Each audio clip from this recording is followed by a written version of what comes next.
day, everyone. My name is Bro Unebu Miracle Izundu, and I'm here to tell you a little bit of what you need to know about Valentine's Day, just to give you a little bit of insight.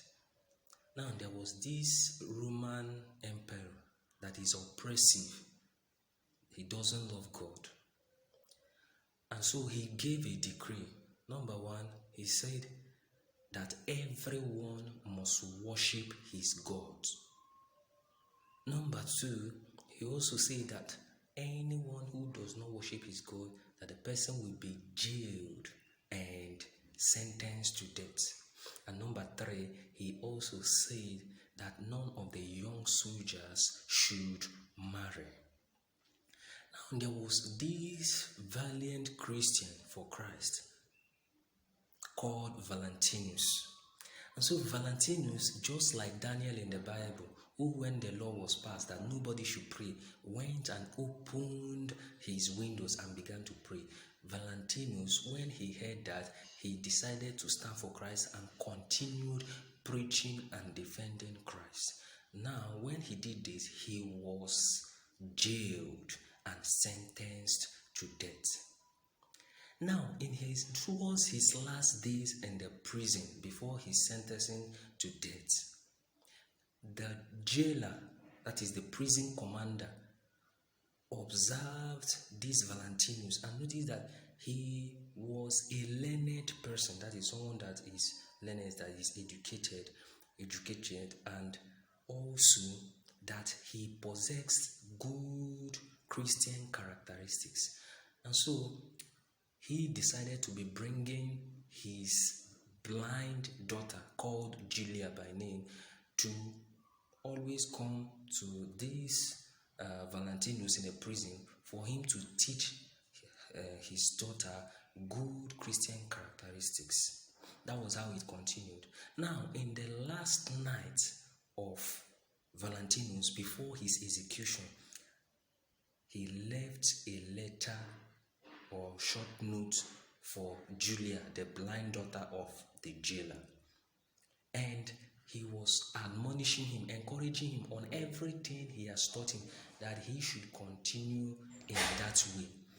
Now, after that, as he was about ending the letter, he ended with this: "From your Valentine." Now, after that, another Roman emperor came and the rest of that. So the Pope and the church after that time decided that since this Valentine, because the day Valentine wrote the letter should be February 13th, and he was martyred, he was killed in February 14th. So the churches then now decided that they should celebrate February 13th as Valentine's Day, meaning the day that the man that defended Christ, called Valentine, died. Now, that is what you need to know about Valentine. But the question is that many Christians and many people have turned this Valentine to another thing. The devil has succeeded in mending, in conniving with his forces.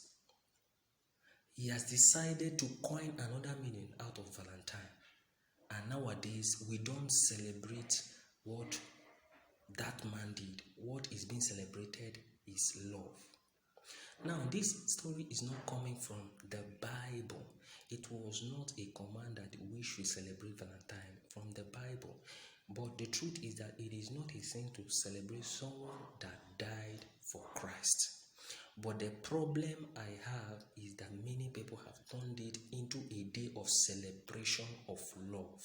And the question is, are you celebrating your love for Christ, or are you celebrating the love for your partner? The question I have: how do celebration of the love of your partner enter or connote with this story I just told?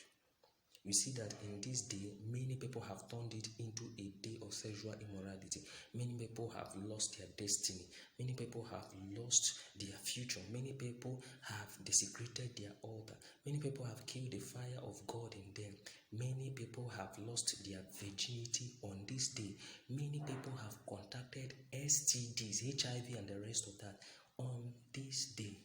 My brother, my sister, if you must celebrate Valentine, you should celebrate a man who died for Christ. And you should also use that to ask yourself a question: am I ready to die for Christ, to do everything just like this Valentinus for Christ, and not a day for you to begin to send love messages and the rest of that? Let us get this clear. I would like to summarize by saying this: it is not bad to celebrate a man who died for Christ, but we should not celebrate Valentine Day as a day for sexual immorality, love, and the rest of that. Evil love for the rest of that. Thank you.